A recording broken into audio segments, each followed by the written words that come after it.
यीशु मसीह में सभी प्यारे भाई बहनों को सलाम। परमेश्वर का धन्यवाद है कि उसने हमें आज का दिन दिखाया और मैं आशा करता हूँ कि आप सब लोग अच्छे और स्वस्थ होंगे और प्रभु में आगे बढ़ रहे होंगे। परमेश्वर आपको ढेर सारी आत्मिक उन्नति दे। आज की हमारी वीडियो का जो टॉपिक है वह जलते तीरों के ऊपर है। ऐसे तीर जो इंसान के रास्तों को बदल सकते हैं। और अगर हमें पता लग जाए कि ये ऐसे कौन से तीर हैं जिनके कारण एक इंसान के रास्ते को बदला जा सकता है या बदल देते हैं, तो हम थोड़ा सतर्क हो जाएंगे। इसीलिए हर एक विश्वासी को इन 5 जलते हुए तीरों के विषय में जानना बहुत ज़रूरी है, जिसके बारे में बाइबल बताती है। तो आइए हम आगे बढ़ते हैं और आज हम प्रार्थना के साथ आगे बढ़ेंगे। प्यारे प्रभु यीशु मसीह जी, आपका धन्यवाद करते हैं इस समय के लिए। इस वचन को जो भी लोग सुने उन पर आपकी आशीष आए प्रभु जी, और वे सदा ही आत्मिक उन्नति में बढ़ते चले जाएं। प्यारे प्रभु, आपका वचन हमारे जीवन में सौगुना फल लाए और हम फलदायक रहें। यीशु के नाम में मांगते हैं, आमीन आमीन। सबसे पहले मैं आपके सामने एक वचन रखना चाहता हूँ जो कि इफिसियों 6 अध्याय में लिखा है।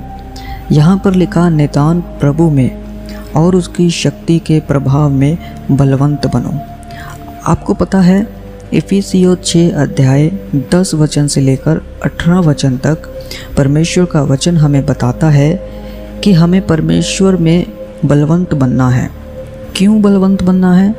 क्योंकि हमारा जो लड़ाई है वह लहू और मांस से नहीं, यानी कि दिखने वाली वस्तु से हमारी लड़ाई नहीं है, परंतु आत्मिक संसार की दुष्ट शक्तियों से जो है वह हमारी लड़ाई है। वचन साफ साफ हमें बताता है और इस वचन को हम 6 अध्याय 12 वचन में पढ़ते हैं। जैसे कि लिखा है, क्योंकि हमारा ये मल युद्ध लहू और मांस से नहीं, परंतु प्रधानों से, अधिकारियों से और इस संसार के अंधकार के हाकिमों से और उस दुष्ट की आत्मिक सेनाओं से है जो आकाश में है। अब 13 वचन हमें ये बताता है, इसलिए परमेश्वर के सारे हथियार बांध लो कि तुम बुरे दिन में साहस के साथ खड़े रह सको, तुम हिम्मत के साथ सामना कर सको। हमें यहाँ पर कुछ ऐसी चीज़ें बताई गई हैं जो विश्वासी के जीवन में होनी ज़रूरी है। हमें हमारे हथियारों के बारे में बताया गया है। हमें बताया गया है कि हमें हमेशा लड़ाई के लिए तैयार रहना है। और यही आज हम बात करेंगे कि 5 जो जलते हुए तीर हैं, अगर उसको हम पहचान लेते हैं तो हम बहुत सारी मुश्किलों से बच जाएंगे। तो मैं आपके सामने एक एक करके 5 पॉइंट्स रखूँगा। ये 5 जलते हुए तीर हैं जिसको एक विश्वासी को बुझाने के लिए हमेशा तैयार रहना चाहिए। पर याद रहे, विश्वास की ढाल लेकर के, बिना ढाल से कोई भी विश्वासी लड़ नहीं सकता। इसलिए विश्वास की ढाल हमारे पास होनी ज़रूरी है और साथ ही साथ वचन की तलवार भी, ताकि हम वार कर सकें। सबसे पहली चीज़ है व्यभिचार। व्यभिचार के तीर से हर एक व्यक्ति को बचना बहुत ज़रूरी है। इसके लिए जब हम निर्गमन की पुस्तक 20 अध्याय उसका 14 वचन पढ़ते हैं तो वहाँ पर परमेश्वर ने स्पेशल कहा कि तुम व्यभिचार ना करना। इसी के साथ हम दूसरा शमूएल 11 अध्याय और 4 वचन जब पढ़ते हैं तो यहाँ पर लिखा है, तब दाऊद ने दूत भेजकर उसे बुलवा लिया और वह दाऊद के पास आई और वह उसके साथ सोया। यानी कि यहाँ पर हम ये देखते हैं कि दाऊद ने एक समय पर व्यभिचार किया था, दाऊद ने गलती किया था। इसके बाद एक नबी को दाऊद के पास भेजा गया और जब नबी और दाऊद के बीच में जो कुछ भी बातचीत हुआ उसको हम वचन में पढ़ सकते हैं।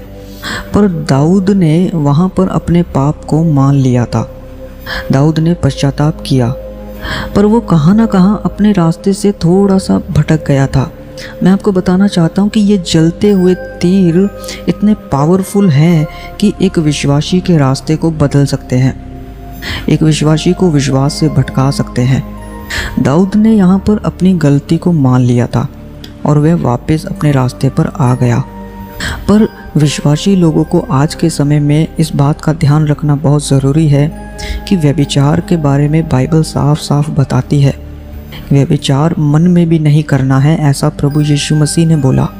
प्रभु यीशु मसीह ने व्यभिचार की जड़ को बताया कि मन से ये सब कुछ शुरू होता है। भजन संहिता 51 जो है वह दाऊद का पश्चाताप है। तो एक व्यक्ति जो है वह अपने मार्ग से भटक सकता है अगर वो व्यभिचार में पड़ जाए तो ये ज़रूरी है कि एक व्यक्ति अपने आप को पूरी तरीके से परमेश्वर के रास्तों में लेकर के चले, संभाल कर चले, व्यभिचार से बचा रहे। नया नियम हमें व्यभिचार के विषय में और भी ज़्यादा डीपली बताता है। प्रभु यीशु मसीह ने उसकी जड़ पर काम करने के लिए हमें कहा। प्रभु ने कहा अगर मन में भी कोई व्यभिचार कर दे तो आप ये समझ लो कि वह कर चुका है।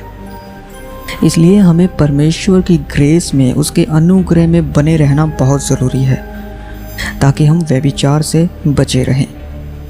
दूसरे तीर का नाम है लालच, और ये भी बहुत खतरनाक है क्योंकि ये भी विश्वासियों के रास्तों को बदल सकता है, उनके हाथों में से उनकी मुक्ति को छीन सकता है।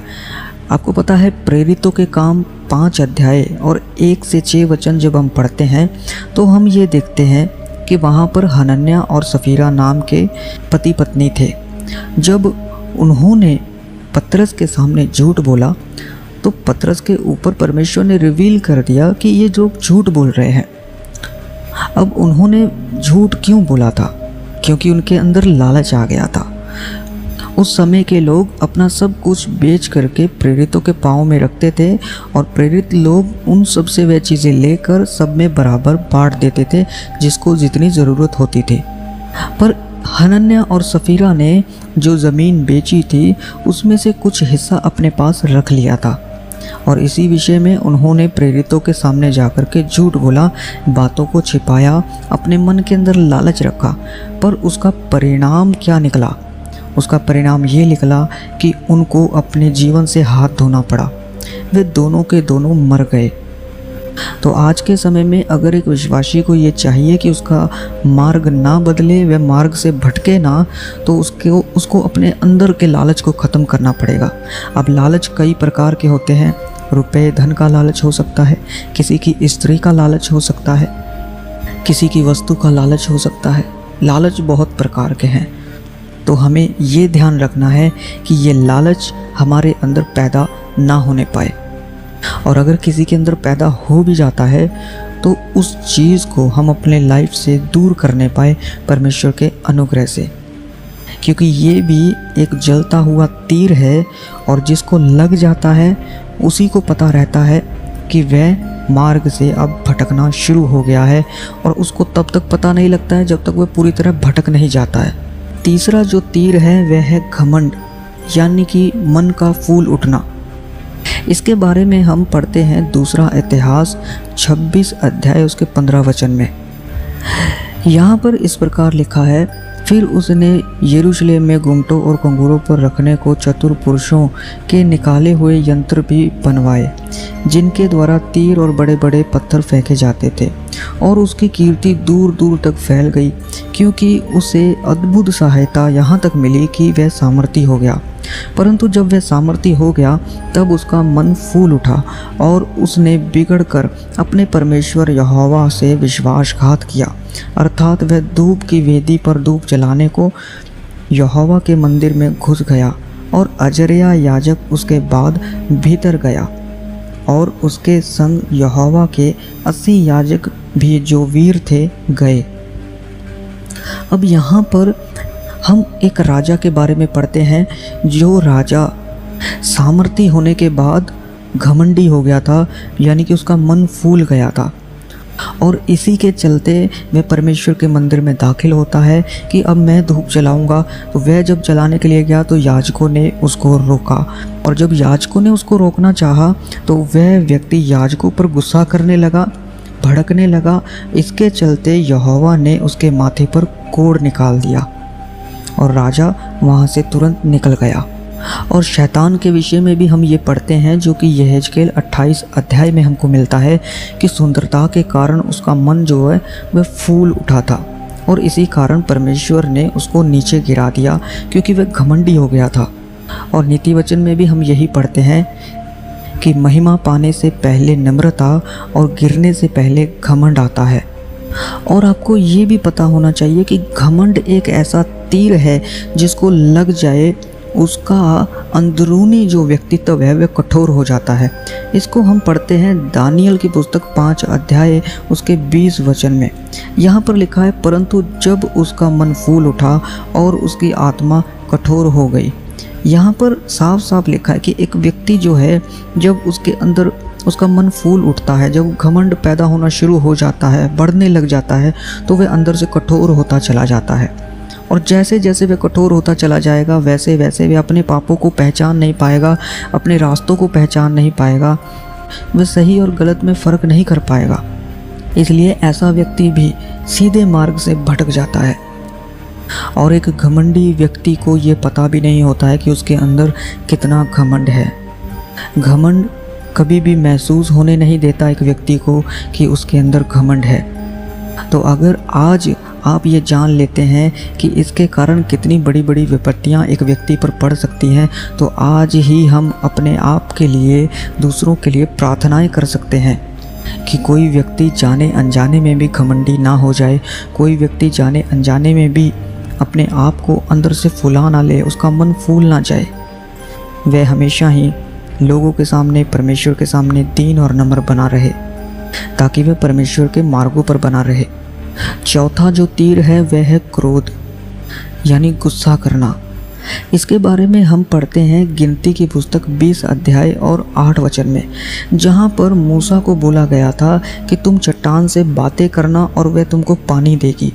परंतु मूसा ने गुस्से में आकर के 2 बार लाठी मारा, पर चट्टान से पानी तो निकला, पर वह आज्ञा जो परमेश्वर ने उसको दी थी उसके अनुसार मूसा ने नहीं किया था। और उसका परिणाम क्या हुआ हम सब लोग जानते हैं कि मूसा उस देश तक जाने नहीं पाया जहाँ तक परमेश्वर उसको ले जाना चाहता था, यानी कनान देश तक वह नहीं गया, वह पीछे ही रह गया, उसके मार्ग चेंज हो गए। और 5वां जो तीर है वो है आलस। यिर्मयाह 48 अध्याय उसका 10 वचन में लिखा है, श्रापित है वह जो परमेश्वर के काम में आलस करता है। और नीति वचन में भी बहुत सी चीज़ें हमें आलस के विषय में सीखने के लिए मिलती हैं। एक व्यक्ति जो आलसी हो जाता है वह अपने मार्गों को पहचान नहीं पाता है। उसके विषय में लिखा है कि वह सर्दी में कहता है कि सर्दी बहुत है, वह गर्मी में कहेगा गर्मी बहुत है।